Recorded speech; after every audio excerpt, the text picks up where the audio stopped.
How's it going, everyone? I'm going to be going over a quick little rundown of the ascendancies and how I see them playing out. This is very speculative because we don't have the patch notes yet, and we don't have, we don't know what the support gems are going to be. I found out, even though this was like announced by GGG a while ago, that we're not going to know the support gems until the actual league goes live. They're not showing them. So we won't actually be able to make like true builds until after everyone's playing, which is interesting. But yeah, I didn't know that from my last video.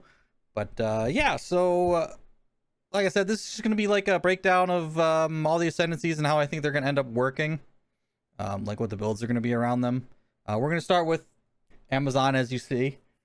The right side of the Amazon tree is kind of lackluster. I think Mystic Harvest and his Merry Brew are both, they're like fine, I guess. I don't ever see myself ever picking these up unless you for some reason need like a lot of Leech, and I don't think I'd ever run Brew, but there's probably, some weird build that might actually make use of this. Stalking Panther has potential to actually be a pretty nice like last pickup. You can get a bunch of evasion from your helmet, gloves, and boots. And then in your body armor slot, just wear something else. Armor or energy shield.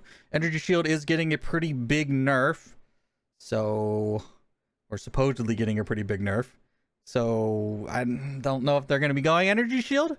Might be armor, but armor's bad, and that's not getting fixed yet. That's what they said, at least. We'll see. But from that, so we go to the left side of the tree. The elemental infusion here, I think, is going to kind of be the bread and butter of this build.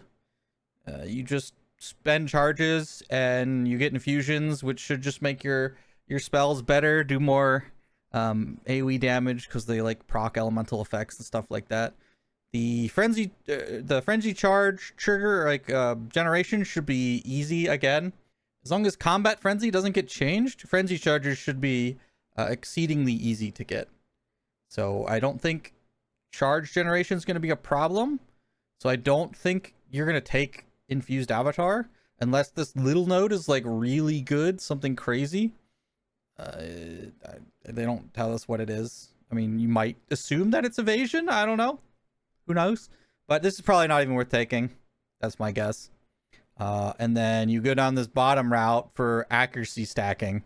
There's a lot of like interesting nodes to take in the tree for accuracy, which could end up making like a high accuracy pretty strong. The crit thing here is really nice. You just end up getting crit. It says you gain additional crit hit chance equal to 25 excess chance to hit with attacks. So I think this is additive, which would be insanely good. That's how that reads to me. And then penetrate here is also insanely good. You can get more physical damage out of an accuracy roll than you can a phys roll with penetrate. And this only applies to the stats on the actual weapon itself. So getting some percent increase to your overall build on accuracy does not help penetrate at all.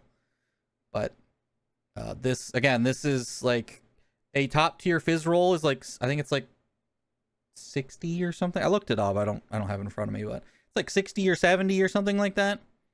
And then like a mid-tier accuracy roll is like 500, right? That's like mid-tier. It's not, no, 300. 500 is like top tier. 300, it's like 300 accuracy for like a mid-tier accuracy roll, which is the same amount of physical damage. 25% of 300 is 75.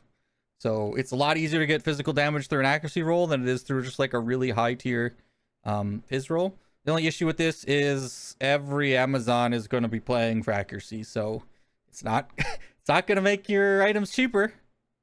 It's what it is. And then the last one, which is like in for the kill and predatory instincts here in the middle row, seems fine. I personally think you're probably going to take penetrate, critical, elemental infusion, and then stalking panther. But you could potentially take predatory instincts as well. Or you could just not take penetrate if you find like a high rolled fizz weapon, and then you can go get in for the kill. I don't know. But I feel like if you're taking critical strike, you should probably just take penetrate and stack accuracy super hard. So that's going to be Amazon. Amazon, I think, is going to be ranged attacks, mostly for like map clear, and then melee for rares and bosses, because range attacks kind of have like bigger AoEs, hit more targets, etc., etc., and then melee attacks generally do more damage because they're high risk, high reward kind of thing. So, and there's some nodes on the tree and stuff that give you more accuracy to like close targets and stuff like that. It doesn't say for projectiles, so it should just work for everything. Potentially you could just play this as just like a pure melee, right? Maybe you just don't go elemental fusion at all, because I think elemental fusion only works on ranged attacks, projectile attacks. And then you could just grab these 4 nodes. I don't know, maybe play them like a monk. We'll see. We'll see. We'll go over Ritualist next. I think this Ascendancy looks very boring. It's like, this just feels like Gemling, where it's just like, this is probably going to be strong just because you get a free ring slot, and then you get a mini Ingenuity, and then assuming Ingenuity exists even in a nerf state, it's still going to be a crap load of extra stats. And then like these 3, you have to pick one of these to get to the extra ring, and the minus 15% elemental resistances is like borderline free. Okay, so it's like, all right, so on the ring that you get, you just have to get a all res on it, and you're good. Like, this is not a thing. This doesn't even hurt you. These 2 are, the spirit one's definitely really bad, and the max mana ones, I mean, it's probably easier just to fill the gap on resistances. Other than that, I mean, Wildwood persistence is weird and not very good. This is like charm stuff, which I don't know. If there's like a really good charm, maybe Mind Phylacteries is good, but I think this is also probably bad. And then Blood Boils is kind of weird. Blood Boils is like, after you kill things, it does damage, but it's like, you already killed it. It's dead already. So, like, this could help you kill rares, I guess. Like, you kill all the things around the rare, and that helps you kill the rare. But I don't think that's realistic. I think you just go get, like, the Whispers thing here. Although I also don't think this is going to be very good. It's pretty slow. Some of the affixes, I guess, you can get from this might be pretty nice. But again, it's kind of slow. You just have to, like, stop and do something for a couple seconds to get a buff. Seems kind of mid. I think this Ascendancy is kind of boring, but it might end up being really strong. So we'll have to wait and see on that one. And then what you can play with this, I mean, it seems like it's a jack of all trades Ascendancy. You can just do whatever. Doesn't matter. You just play something. Because there is no, like, incentive to play any one thing in particular. Next, we got Smith of Kitava. This guy is looking like he is gonna be the thickest man around. Like, it's gonna be so easy to make a warrior just an absolute giga tank with this Ascendancy. The 2 Ascendancy points, Coal Stoker and Forged in Flame, as well as Unnatural Resilience passive node on the tree, will pretty much mean that all you have to do is stack fire resist. And I think it's at like 200 fire resist, you'll have 85% all resist. Because Unnatural Resilience gives you additional max fire res based on how much fire resist you have, right? And then your cold and lightning resist will be the same as your fire resist, and then you'll get 50% of the resist of your fire resist to those. So you literally only have to stack fire resist, and you'll just be borderline unkillable from elemental damage. After that, I feel like you probably just end up taking like fire spell on hit and like temper weapon, or maybe manifest weapon. I think Smith's masterwork is probably not worth it. There are a couple that are pretty good, like the 15% increased life and stuff. And then you could even take this early to get fire resist to maybe fill your fire resist gap for Forge and Flame and Coal Stoker. But other than that, I mean, you just stack fire resist and chaos resist, and you are kind of set. You could take dedication to Kitava to, you know, make it so your armor applies the chaos damage from hits, which is fine. It just means you're gonna take a lot of damage from anything that's like chaos and AoE. So like ground effects or whatever that does chaos damage. And that's pretty solid. Yeah, and same thing with like flowing metal and stuff. You know, max fire resist propagates to your lightning and cold. But all this means you have to take this, which means you lose 6 affixes on your armor. Which is probably not worth it. But I guess that really depends on just how good these 3 are. We don't really have an idea. There's like we've seen them a little bit, but like not really. We don't really know how good they are. Yeah, but the smith is just gonna be, he's just gonna be so thick. He is melee though, so leveling might be a little painful, but once you get unnatural resilience and start stacking fire resist, you should be very difficult to kill. We have Tactician next here. He's interesting. He's gonna be extremely good if you play like multiplayer, right? If you're playing with a bunch of friends and they're playing attack damage builds, so if they're all playing casters, they're just not really gonna help much. But if they're playing people who do attack damage, you know, rangers, monks, Amazons, warriors, whatever, non-casters, this watch how I do it is just gonna be really good. And then maybe banners are gonna be better. I remember looking at banners last league and they were pretty underwhelming looking. But being able to place 2 and then all the persistent buffs having less reservation, this guy could easily run some banners and stuff like that. And just in general be a huge boon to anybody who plays a lot in parties. Even solo, I imagine he should be fine. Crossbows are getting a pretty big buff, they said. So hopefully this ascendancy is pretty good. Cannons ready might be pretty good. I don't know how good the little ballistas are. But if the ballistas end up being really good, then cannons ready might really help you just melt some bosses.